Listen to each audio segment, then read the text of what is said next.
ಬೆಳಗಾವಿ ಜಿಲ್ಲೆಯಲ್ಲಿ ಅಬ್ಬರದ ವರ್ಷಧಾರೆ ಎಂಟ್ರಿ ಕೊಟ್ಟಿದೆ. ಇನ್ನು ವರುಣನ ಅಬ್ಬರದಿಂದ ಅಲ್ಲಲ್ಲಿ ಅವಾಂತರಗಳು ಕೂಡ ಸೃಷ್ಟಿಯಾಗಿದೆ. ಹಳ್ಳದ ನೀರಿನಲ್ಲಿ ಮುಳುಗಿದ 3 ಕಾರ್ಗಳು, ಹಳ್ಳದ ಪಕ್ಕದಲ್ಲೇ ಪಾರ್ಕ್ ಮಾಡಿದ್ದ ವಾಹನಗಳು ಈಗ ನೀರಿನಲ್ಲಿ ಮುಳುಗಿರುವಂತಹ ಘಟನೆ ನಡೆದಿದೆ. ಏಕಾಏಕಿ ಭಾರೀ ಮಳೆಗೆ ಕಾರ್ಗಳು ಸಂಪೂರ್ಣವಾಗಿ ನೀರು ಪಾಲಾಗಿರುವಂತಹ ಘಟನೆ ಬೆಳಗಾವಿಯಲ್ಲಿ ನಡೆದಿದೆ. ಸಂಕೇಶ್ವರ ಪಟ್ಟಣದ ಮಧ್ಯದಲ್ಲೇ ಹಾದು ಹೋಗಿರುವ ಹಳ್ಳ. ಬೆಳಗಾವಿ ಜಿಲ್ಲೆಯ ಹುಕ್ಕೇರಿ ತಾಲೂಕಿನ ಸಂಕೇಶ್ವರ ಪಟ್ಟಣದಲ್ಲಿ ಭಾರೀ ಮಳೆ ಸುರಿದಿದೆ. 2 ಗಂಟೆಗಳ ಕಾಲ ಭಾರೀ ಮಳೆ ಸುರಿದಿದೆ. ಇದೇ ಸಂದರ್ಭದಲ್ಲಿ ಹಳ್ಳದ ಪಕ್ಕದಲ್ಲಿ ಕಾರ್ಗಳನ್ನ ಪಾರ್ಕ್ ಮಾಡಲಾಗಿತ್ತು. ಗಮನಿಸ್ತಾ ಇದ್ದೀರಾ ನೀವು ಕೂಡ ಎಷ್ಟು ಮಟ್ಟಿಗೆ ನೀರು ಹರಿತಾ ಇದೆ ಅನ್ನೋದರ ಕುರಿತಾಗಿ. ಅಲ್ಲಿದ್ದಂತಹ ಕಾರ್ಗಳು ಕೂಡ ಸಂಪೂರ್ಣವಾಗಿ ನೀರಿನಲ್ಲಿ ಮುಳುಗಡೆಯಾಗಿರುವಂತಹ ಘಟನೆ ನಡೆದಿದೆ. ಸುರಿದಂತಹ 2 ಗಂಟೆಗಳ ಭಾರೀ ಮಳೆಗೆ ಈ ಒಂದು ಅವಾಂತರ ಸೃಷ್ಟಿಯಾಗಿರುವಂಥದ್ದು.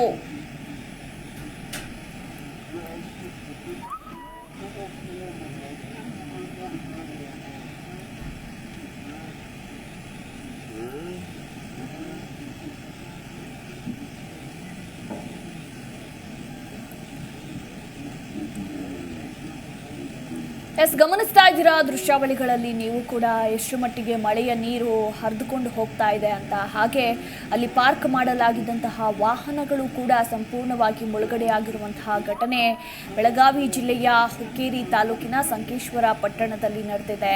ಅಂದರೆ ಸತತವಾಗಿ 2 ಗಂಟೆಗಳ ಕಾಲ ಭಾರೀ ಮಳೆ ಸುರಿದಿದೆ. ಸೊ ಹೀಗಾಗಿ ಭಾರೀ ಮಳೆಯಿಂದಾಗಿ ನೀರು ಹೆಚ್ಚಾಗಿ ನೀರು ಹರಿಯುವಂತಹ ಸಂದರ್ಭದಲ್ಲಿ ಅದು ಕೂಡ ಹಳ್ಳ ಇದೆ. ಅಲ್ಲಿ ಹಳ್ಳದ ನೀರಿನಲ್ಲಿ ಕಾರ್ಗಳು ಕೂಡ ಮುಳುಗಿರುವಂತಹ ಘಟನೆ ನಡೆದಿದೆ. ಹಳ್ಳದ ಪಕ್ಕದಲ್ಲೇ ಪಾರ್ಕ್ ಮಾಡಿರುವಂತಹ ದೃಶ್ಯಾವಳಿಗಳನ್ನು ಕೂಡ ನೀವು ಗಮನಿಸಬಹುದು. ಈ ಬಗ್ಗೆ ಹೆಚ್ಚಿನ ಡೀಟೇಲ್ಸ್ ಕೊಡ್ತಾರೆ ನಮ್ಮ ಪ್ರತಿನಿಧಿ ಶಿವರಾಜ್. ಒಂದು ಕಡೆ ಮಳೆ ಬಂತು ಅನ್ನೋ ಸಂತಸ, ಮತ್ತೊಂದು ಕಡೆ ಅವಾಂತರಗಳ ಮೇಲೆ ಅವಾಂತರಗಳು ಸೃಷ್ಟಿ ಆಗ್ತಾ ಇದೆ. ಸದ್ಯ ಬೆಳಗಾವಿಯಲ್ಲಿ ಮಳೆಯ ಪ್ರಮಾಣ ಎಷ್ಟು ಮಟ್ಟಿಗೆ ಹೆಚ್ಚಾಗಿದೆ, ಹಾಗೆ ಕಾರ್ಗಳು ಕೂಡ ನೀರಿನಲ್ಲಿ ಮುಳುಗಿರುವ ದೃಶ್ಯಾವಳಿಗಳನ್ನು ನಾವು ಗಮನಿಸ್ತಾ ಇದ್ದೀವಿ. ಈ ಬಗ್ಗೆ ಹೆಚ್ಚಿನ ಡೀಟೇಲ್ಸ್.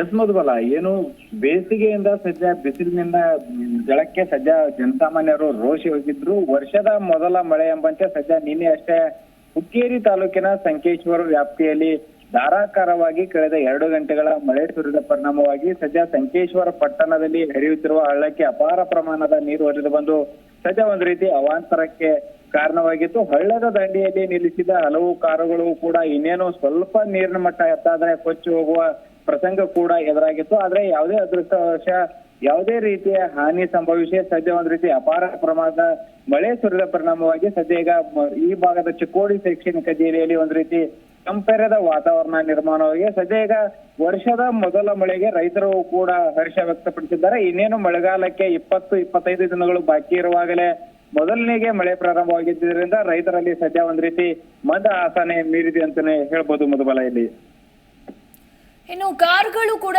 ನೀರಿನಲ್ಲಿ ಸಂಪೂರ್ಣವಾಗಿ ಮುಳುಗಡೆಯಾಗಿರುವಂತಹ ದೃಶ್ಯಾವಳಿಗಳನ್ನ ನಾವು ನೋಡ್ತಾ ಇದ್ದೀವಿ. ಸದ್ಯ ಯಾವುದೇ ಅವಾಂತರ ಸೃಷ್ಟಿ ಆಗ್ಲಿಲ್ವಾ ಶಿವರಾಜ್? ಮಧುಬಲ, ಪ್ರಮುಖವಾಗಿ ಸಂಕೇಶ್ವರ ಪಟ್ಟಣದಲ್ಲಿ ಒಂದು ಹಳ್ಳ ಹರಿದು ಹೋಗಿದೆ. ಹಳ್ಳಕ್ಕೆ ಮಳೆ ಆದ್ರೆ ಅಪಾರ ಪ್ರಮಾಣದ ನೀರು ಕೂಡ ಬರುತ್ತೆ. ಆದ್ರೆ ಜನರಿಗೆ ಯಾವುದೇ ರೀತಿ ಮುನ್ನೆಚ್ಚರಿಕೆ ಇರಲಿಲ್ಲ. ಮಳೆ ಬರುತ್ತೆ ಮತ್ತು ಏನಾದ್ರೆ ಅವಾಂತರ ಸೃಷ್ಟಿ ಆಗುತ್ತೆ ಎಂಬ ನಿರೀಕ್ಷೆ ಇಲ್ಲದೆ ಇರುವ ಜನರು ಸದ್ಯ ಹಳ್ಳದ ದಂಡೆಯಲ್ಲಿ ಒಂದು ರೀತಿ ವಾಹನಗಳನ್ನು ಪಾರ್ಕ್ ಮಾಡಿ ತಮ್ಮ ವ್ಯಾಪಾರ ವಹಿವಾಟುಗಳಿಗೆ ಮುಂದಾಗಿದ್ರು. ಆದ್ರೆ ಏಕಾಏಕಿ ಈ ರೀತಿ ಮಳೆ ಸುರಿದ ಪರಿಣಾಮವಾಗಿ ಹಳ್ಳಕ್ಕೆ ಅಪಾರ ಪ್ರಮಾಣದ ನೀರು ಬಂದು ಒಂದ್ ರೀತಿ ಅವಾಂತರ ಸೃಷ್ಟಿಯಾಗಿತ್ತು. ಆದ್ರೆ ಯಾವುದೇ ಇಲ್ಲಿ ಗಾಡಿಗಳಾಗ್ಲಿ ಮತ್ತು ಜೀವ ಹಾನಿಯೂ ಕೂಡ ಸಂಭವಿಸಿಲ್ಲ ಮಧುಬಾಲ. ಇಲ್ಲಿ ಥ್ಯಾಂಕ್ ಯು ಶಿವರಾಜ್ ನಿಮ್ಮೆಲ್ಲ ಮಾಹಿತಿಗಾಗಿ.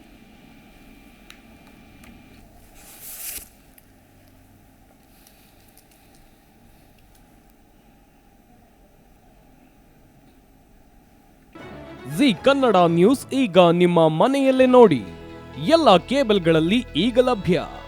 ಸನ್ Direct 292, Jio TV 1334, U digital 162, city cable 51, GTPL 17, Abhishek cables 821, rock line telecommunication 51, Shri Basaveshwara number 60, Vinayaka digital number 53, in digital number 896ರಲ್ಲಿ. ನಿಮ್ಮಿಸ್ತದ ಜಿ ಕನ್ನಡ ನ್ಯೂಸ್ ನೋಡಿ ಆನಂದಿಸಿ.